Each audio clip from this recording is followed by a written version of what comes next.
Hey everybody, welcome to episode 83 of the Geek Bytes podcast. I'm Ramon Mejia, I'm Edgar Acosta. and every single podcast we bring you the roundup of the week's best geek and tech news. We discuss that news and of course anything else that we're interested in that week. And this week in geek news, we're talking about The Yahoo data breach, the data breach. Does Zuckerberg plan to cure diseases? The first Jumanji sequel photos, and much, much more. and we're going to begin our show though with geek news.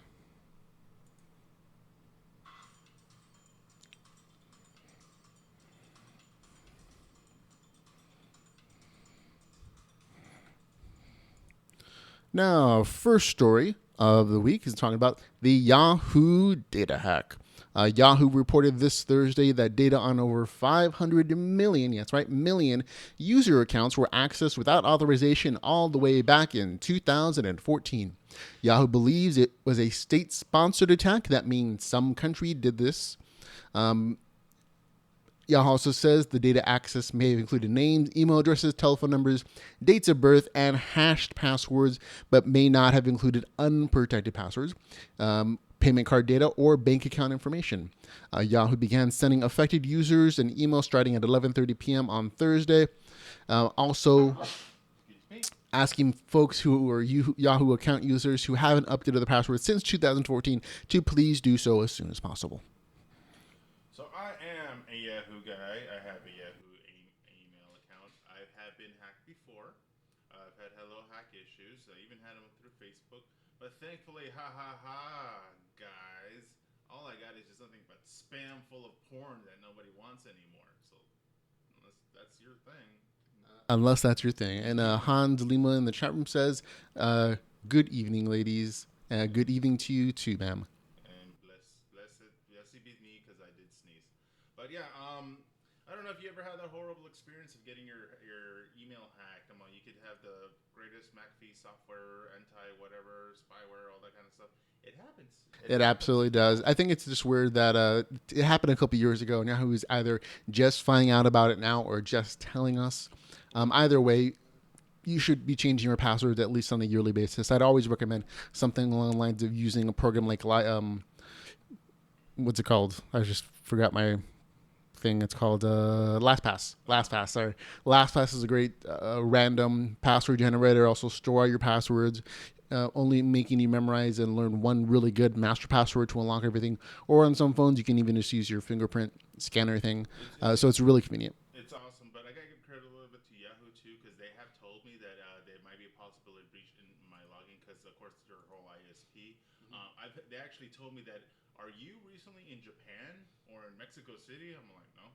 Like, That could also very much be someone phishing for your identity information, your actual password. So I would definitely always check the more information tab on your email to see where it's coming from instead of just saying, oh, yes, reply here and click this button to do this. Because there's going to be a lot of phishing scams from people claiming to be from Yahoo, asking you to confirm your identity to keep accessing your account, and they're lying to you and they're trying to steal your stuff. So just be aware.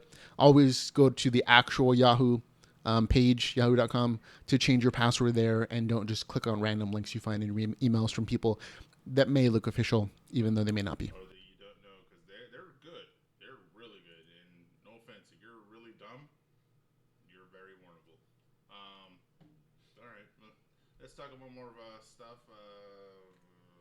Email, no, not email, but technology. Facebook. Facebook cures what ails you. This week on Facebook Live, Mark Zuckerberg and his wife Chan announced a new initiative: cure, prevent, or manage all diseases. The Chan Zuckerberg initiative will work in three ways: bring scientists and engineers together, build tools to empower people around the world, and promote a movement to fund science globally. The new venture will receive $3 billion in funds over the next decade. The first major project is a $600 million investment in something called BioHub, a new research center at UC San Francisco. Scientists from Stanford and UC Berkeley will also work on BioHub, which will initially focus on two projects: Cell Atlas, which will examine the cells that make up our major organs, and Infectious Disease Initiative, which will delve in treatments for conditions like HIV and Zika. So you want to have those together? And hopefully they're not right across each other. Hopefully now that we get the super Oh, virus. exactly. No, this is actually a really amazing initiative from the Zuckerbergs. I think this was probably one of the, along with like the Gates Foundation, some of the most generous examples of people who got rich and are using that money wisely to spend it This be you. Ah. on good things to help people in the world. The idea that we will at some point be able to cure most of the diseases, or at least manage them in the world. That's a really ambitious goal, and I wish the Zuckerbergs the best luck. But they're definitely putting their money where their mouth is, in donating this much. I mean, when you're going to donate billions of dollars to this kind of project, that's some dedication. You know, us as a human race, especially the evolved, we've been around for, a couple thousand years and whatnot. But you think we'd invest more into sciences, but people rather be entertained than cured for some apparent reason. You spend millions of dollars in a movie, billions of dollars for, in this case, Disney to buy just rights for Star Wars and stuff like that. Which, like, hey, Disney, how about, put the Disney stamp logo on the cure for AIDS or something? Take credit for that, but that's up to them. Yeah, so They this is a good example of somebody using their money for something good. And Hans Limo in the chat room says, "Bless you." So thank you, Hans. Yeah, Appreciate so that the thought. that's what's it called? The first day of fall. So get ready for some sniffles, sweater weather, all that good stuff. And for those people that can't handle the climate change, especially with all the stuff in the air, whatever, get ready to hear more sneezes. Sorry, folks. That's how it goes. In our next story, there, we're going to talk about a new piece of technology from the makers of the GoPro. It's called GoPro Coma, and it's a drone with fold-up wings that folds up into a backpack and a 3-axis camera stabilization for $799 or $999 with the new Hero 5 Session, and $1,099 with the new Hero 5 Black, which is GoPro's new high-resolution camera. GoPro is selling this as an all-in-one adventure capturing solution by allowing the users to remove the stabilizer from the drone and use it as a handheld video capturing device. So this is kind of a multi-tool in the GoPro family. The thing is expensive on its own. Plus the camera thing makes it even more expensive. So this is for the dedicated action camera user, definitely. But it's a really cool looking kind of drone looking thing. The control everything's all in one kit, one backpack kind of thing, and the control system, the drone, the stabilization system, all the hookups and little attachments to attach it to yourself instead of the drone. It's all in there, and they have a really good introduction video that they put out on the internet. We're playing it on the video version of the podcast right now, so if you want to check that out, you'll have to watch it later when it's up on YouTube. But it's a really cool. It kind of shows kind of the nice little bits of their program. Pretty much, if you're tired of the selfie stick, you get yourself a drone. It's pretty cool. A lot of times anytime I see a drone in my mind, I always hear Danger Zone from a Top Gun movie playing. That's just me. But it's very cool. It's very pricey, so money's not an object. You just go here, just take it. As long as they don't weaponize it like we've seen those other drones before we've seen them, it's been done. They've attached flamethrowers, machine guns, chainsaws, but stick with the camera.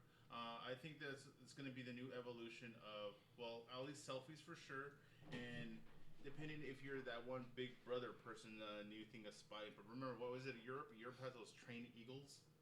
No one, The drone capture anti-drone force. I think it's Sweden.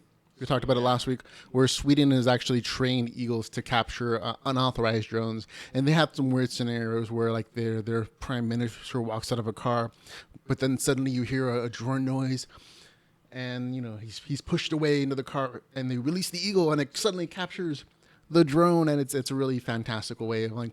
Sweden's one of the safest countries in the entire world, so the fact that they have the extra resources to spend it on eagle drone capture training kind of says something about the state of their crime affairs, how little crime they have there. That's why I think, of course, you're going to see them more around the popular, self-conscious cities, at least of the United States. And obviously, the major ones: L.A., New York, Chicago, probably even Miami.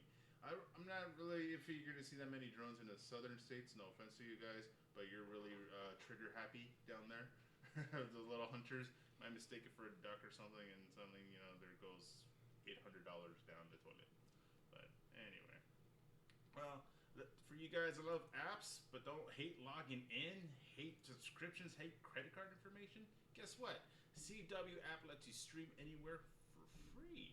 Starting next week, the CW will introduce a new app that will no longer, that will allow viewers to watch their favorite CW shows anywhere. No login, no cable verification, all free. That is awesome. I wish every single place would do that, but there's your logins, there's your subscriptions, there's your all this stuff. It's crazy. I think this is kind of a cool way for the CW to kind of pick up some new things here. I mean, I've been a fan of a lot of CW shows personally, and I was really sad to see that they weren't going to show up on Hulu anymore. I guess they pulled them off the Hulu network or the Hulu thing because they were planning this particular opportunity, and I'm glad that it's free at least. At least I don't have to pay anything currently. They might. I foresee in the far future them charging a subscription at some point. So enjoy it while it lasts, while it's free. And Hans Limu in the chat room says, have you guys seen the preview to that new show, Pure Genius? Do you guys think technology will ever get to that point? Have you seen Pure Genius? No, I'm going to look it up right now. Yeah, he'll look it up. I haven't seen the preview for it yet. Is this a Hulu show, an Amazon show, a cable show, Hans? Let us know what it's about. I'm not familiar with it. Is it placed off the old movie of Real Genius by chance? My thing on it, if you guys have been using the Google, I love the little dedication because today would have been El Santo, the Mexican luchador's 99th birthday. So, it's coming out. Oh, okay. So it's a CBS show. Kind of doing a little quick trailer thing. Hopefully I'll have the volume down to not interrupt. But, ads. That's the thing when you watch them YouTube videos. All right, so Hans, we're checking it out right now as you speak of. Oh, okay. So I have seen the preview on this. Then this is essentially a guy like Mark Zuckerberg has millions of dollars and he creates a super fancy advanced hospital. So it's a combination of like say ER and Silicon Valley where they're trying to solve medical problems with new technological solutions. So I have seen this before. It was just such a long time ago that I kind of forgot about it, man. So it looks interesting. I'm always suspicious when they try to combine genres like technology and hospitals and try to make the hospital genre fancier by throwing in like new CGI tech. So I have high hopes for it, but I'll wait for judgment until I actually see a full episode. Okay, I got absorbed in it a little bit, but check it out. It's kind of like Young House before he was a major douchebag.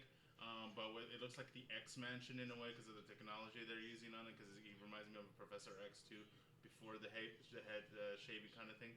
But it looks good so far. I love how the modernized technology. Pretty much they can just scan. I like the pregnant lady that they just put the little thing over. They're like, oh, there's your baby, and could detect some things. But that's the thing about with medical science. As much as it's evolved, we will all die.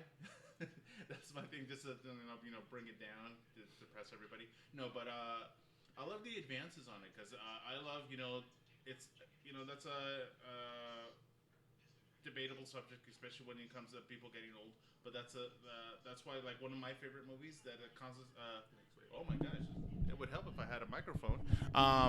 One of the combinations of like one of my favorite movies out of science and medical technology is like Bicentennial Man. You ever seen Bicentennial Man? I've seen Bicentennial Man, the idea of the artificial hearts and all the different organs. That's all really cool. I think technology will get there at some point, Hans. But we're going to move on to our next story, which is involving the character Spawn in a possible new Spawn movie. In an interview with Tiffany Smith on AMC's Geeking Out, Todd McFarlane himself revealed that he's almost done writing a new film. He's finished the script and he's in the process of editing. He already has 183 pages, so that's kind of cool. He's kind of looking to trim it down to about 120. He said that this particular version of the film will not be a rehash of the original. It's going to be a little more mysterious, thematic, more along the lines of how little you see Batman in the movie. Sometimes that's how little you see Spawn. It's going to be more of a psychological movie. So I have high hopes. I personally, I liked the original Spawn movie. So I'm hoping that a reboot or redoing of the franchise will only be better. We'll see, because Spawn was always a cool, like visually, just a stunning, just amazing. Like every single page, it is literally a work of art. But but it was all about the effects. That's why it was always hard for me to see the transfer on it. Like I've seen the live action version. It was cool, but I was like, for the longest time, I'm like, where's Spawn's cape? Where's Spawn's cape? Because his cape is just amazing. And then eventually he learns his abilities and powers. So it's kind of a little weird how they did it, the movie adaptation. Then there's, of course, the animated versions of Spawn. I've even played the Spawn video game. Sadly, the Spawn video game wasn't that great. So are you excited for a new Spawn movie?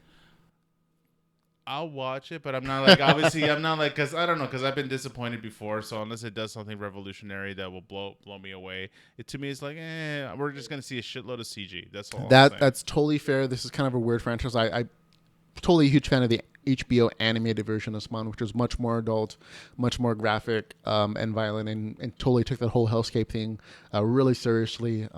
So if it's done well, great. If it's not, it's gonna go in the pile of comic book movies that failed.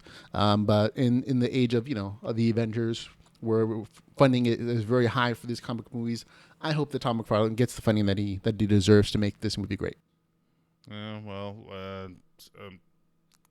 Good luck, Spawn. That's all I can really say. All right, let's talk about some movie-related stuff. The first look at the cast of the Jumanji sequel. This week on Instagram, Kevin Hart put the first photo of the cast of the Jumanji sequel. The photo shows Dwayne Johnson, Karen Gillian, Jack Black, and Kevin Hart looking like jungle explorers. There has been some controversy over the sexualized appearance of Gillian, but overall the photo has left many wondering what direction the film is taking. Because honestly, out of all the scenes, it doesn't look like the board game. It does not. So there's some questions as to what they're doing. Are they actually in the jungle? My hypothesis, this is just pure speculation, folks, is that each one of these people is actually a character piece from the Jumanji game, and that they're actually 4 kids who are playing the game in the real world. But based upon the character that they chose, that's transporting them into the Jumanji game as those characters. So that's why they're kind of stereotyped or as archetypes. You have an explorer, your nerdy explorer, the black guy, you have a sexualized woman, and then you have the big buff adventure dude. So it's my hypothesis. That's how I think they're going to go, where like 4 kids or 4 different people from the world are transported into the game, and these are their characters' avatars within the Jumanji universe, and they have to deal with all that stuff there. So yeah, I'm reading a couple of the names of the characters. For Dwayne Johnson, his character name is Dr. Smolder Bravestone.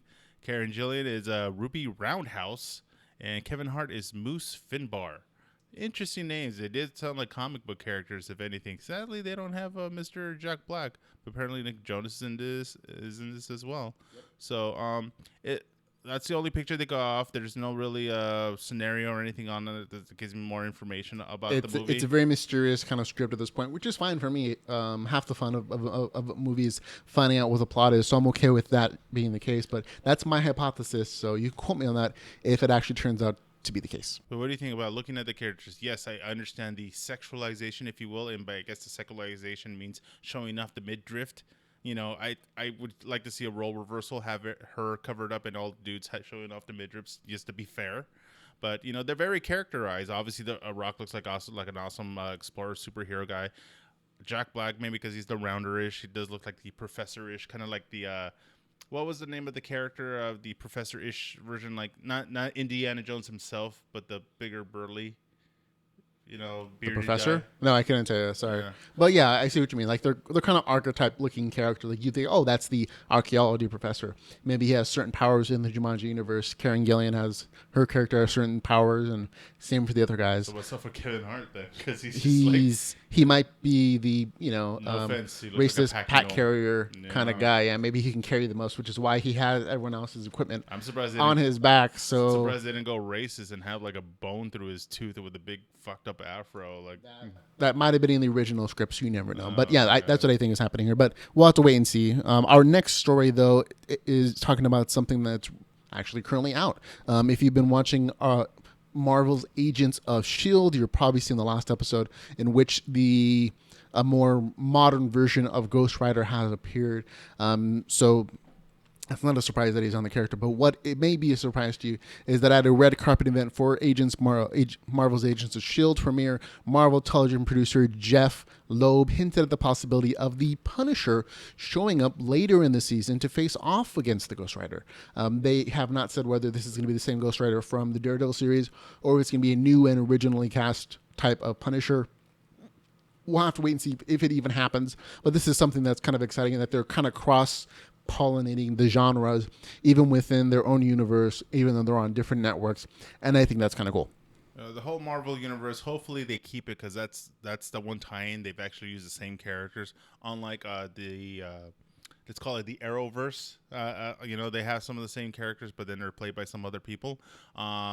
They had those tie-ins, and he looks cool. I missed the episode, sadly working nights. I should have just DVR'd it, but didn't do it like a smart person would. So hopefully I'll catch it online somewhere.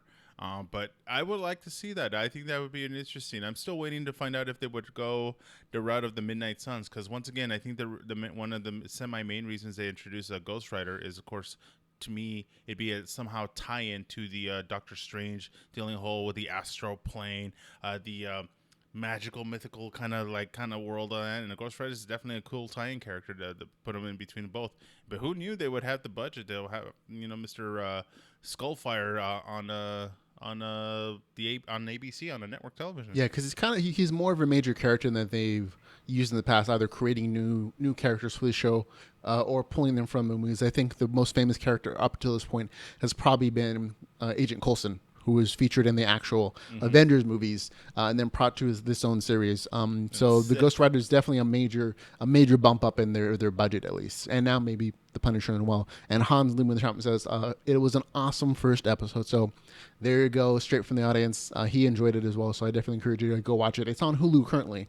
So if you have that particular streaming platform, it's available now for you to watch or rewatch as you see fit. So do it. All right, more TV news. The Dark Tower TV adaptation. Since Ron Howard started pushing for an adaptation of Stephen King's The Dark Tower, there is a plan to include a companion TV series. MCR and Sony Pictures have already committed to financing a full season of between 10 and 13 episodes. The series will be based on King's Wizard and Glass, which provides an epic backstory that focuses on a younger version of the gunslinger Ronald Deshawn and his early tribulations. Idris Elba is on set to reprise the role of an older Roland, and the Dark Tower series will start shooting in 2017 and will most likely premiere in 2018. So this ain't a race thing, because Dark Tower and it has a black guy as a lead. No, absolutely not. And as far as most of the artwork for the original books by Stephen King have Roland being white. So this is actually one of those adaptations that say, Idris Elba is a better actor. He's the best job man for the job, and so they put him in the role of Roland. And they made the man in black a white guy. Okay, so they definitely did a switch on there, and it works because in the movie they're both major actors who are playing these major characters, and they didn't really care about the racial aspect because it's not intricate to the plot. So changing it is not a huge deal at this point. But I do think it's pretty cool that the actors, or at least some of the actors from the major motion picture by Ron Howard, are actually going to transition into the television adaptation of the series. So I think it's a good move. This is a really long series by Stephen King, and it's one of the only, I would say, real fantasy stories that he's ever written. He's known mostly for his horror, psychological horror, suspense kind of stuff. But this is one of the only real fantasy, even if it's a dark fantasy kind of stories, and it's a huge fan favorite within the fantasy community. And there are I think 7, 8, or 9 books in the series, and they're just adapting the first one, so they have so much material. It's along the lines of the same thing they do with Game of Thrones. They could have made a movie out of it, but instead they made a 5 or 6, 7 season television series, and you have so much more opportunity for that story to be told correctly because you have so much stuff and you have a much longer opportunity in a television series to do it correctly. Yeah, totally. Hey, everybody has their thing on it. I wasn't sure how it was gonna turn out because there's very few like Stephen King shows, but they were more like TV movies. Might have been a 3, maybe 4 part show, but it wasn't the movie what was it, Mist or God, what was the other one? Like Haunted something. I don't know, but Stephen King known for his weirdness in a cool, creepy kind of way on that. But yeah, man, I totally check it out. I just wasn't, it's better than hearing Tyler Perry's version of The Dark Tower. And of course, we know certain people that would watch it, but Mejia could stay away for certain kind of genres. So let's see. Hans Zimmer has a said word. Any word on the new mutant show coming out? Are you talking about Legion? No, he's probably talking about the new Mutant show. There's a Legion show, and then there's some other things that have come out. Fox is committed to a pilot. They haven't filmed it yet. So if they film it this year, I would say 2017 release of that pilot at the earliest.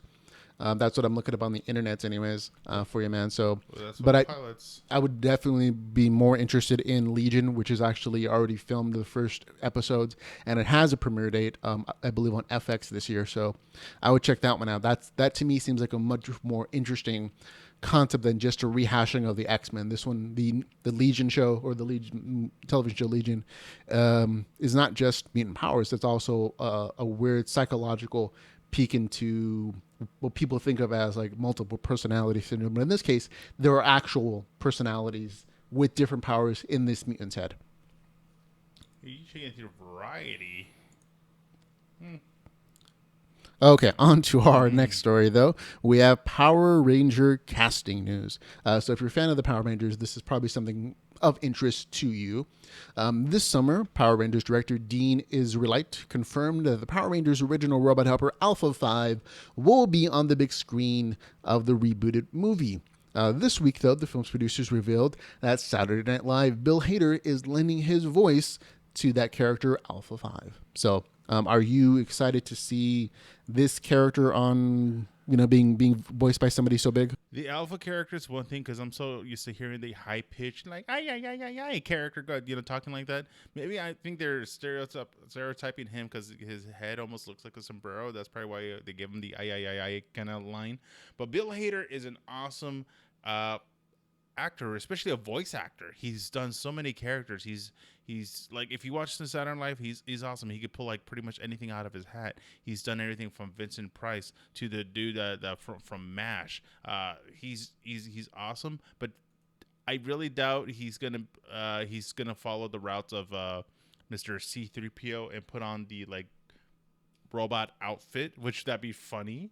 But I really doubt he's gonna do that. They're probably gonna have like a CG Alpha or some weird, or just a word voiceover. I mean, that's not hard to do. You just have some guy in a suit, and the Hader's voice comes in at some point, who might be on set doing it live for the actors, but it's not really necessary. But it is a good choice to get some more of a broad appeal using a major name like him to kind of essentially promote the movie. So it works for everybody. Yeah, because right now I think New York Comic Con's happening, or happened, if I'm right. They showed some preview posters of the movie, of like the Power Rangers in their outfits.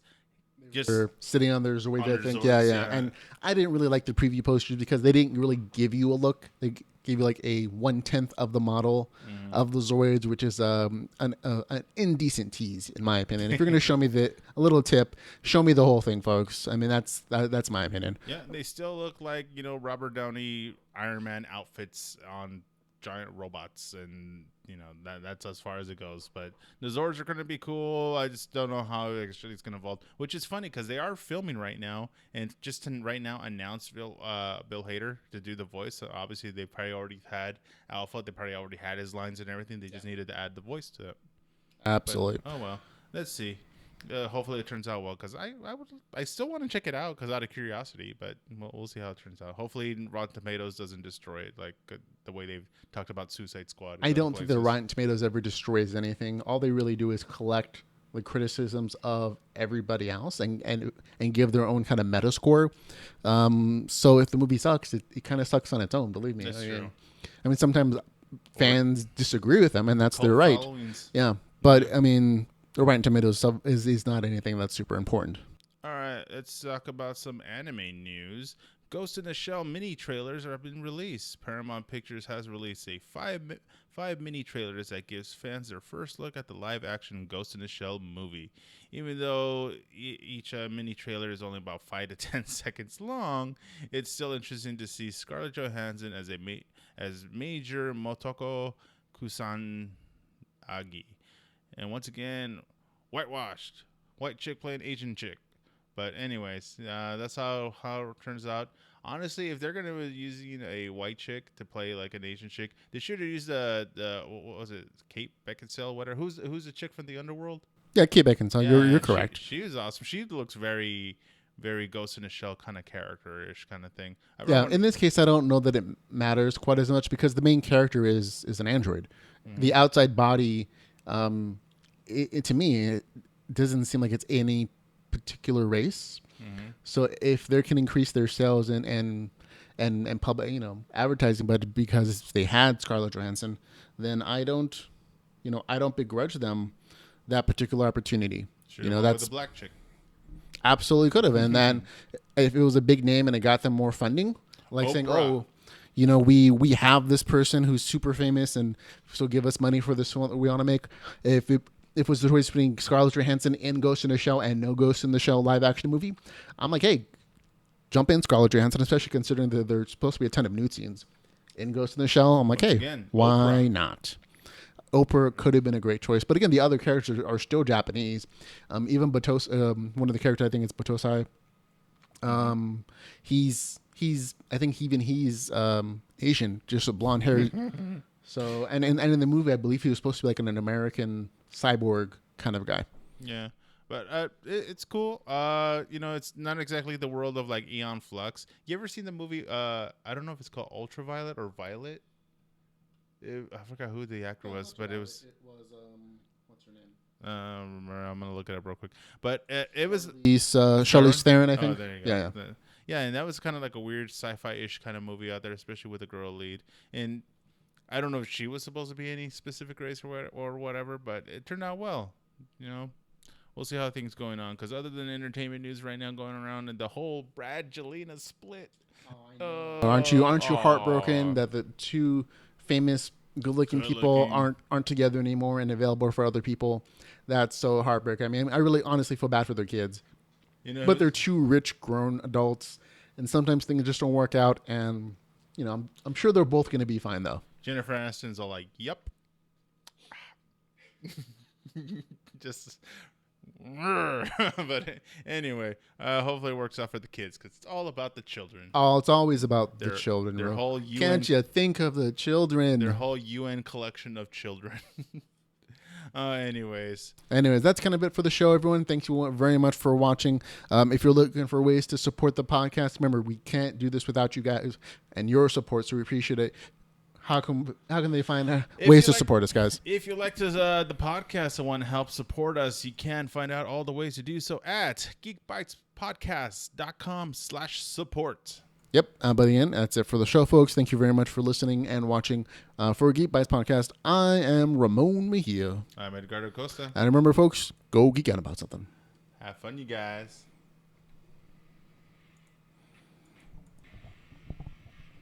Didn't realize the mic was like, something's missing. I'm talking. I'm all into it. I'm like, oh yeah, there's a microphone. Should have been right here. Ooh, if you're up for it, because I know you would be down. I'm not sure if April would be down. Hold on.